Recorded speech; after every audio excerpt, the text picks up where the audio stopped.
ব্যাপার বাবা, এমন করে কি দেখতেছো? না, আপনার হাতে দেখতেছি এক জোড়া ইলিশ মাছ। হ, আমার বউ কইল কি পাত্রপক্ষ কইতাছে মাইয়া দেখানোর লেগে, তাই বাজার থেকে বড় দিকে 2টা ইলিশ মাছ আনতে।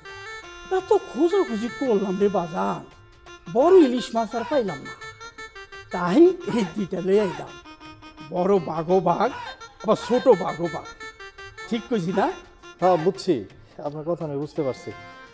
মানে মাছ বড় হইলেও মাছ, ছোট হলেও ইলিশ মাছ। হ্যাঁ। যাই হোক, বলতেছিলাম কি যে এই গ্রামে পাখিমের বাড়িটা কোন দিকে কইতে পারেন? আপনি কার কথা জিজ্ঞাইতেছেন? আমি ওই যে ঘটক পাখিমের বাড়ির কথা জিজ্ঞাসিলাম। ঘটক পাখি মিয়ার বাড়ির কথা জিজ্ঞাইতেছেন?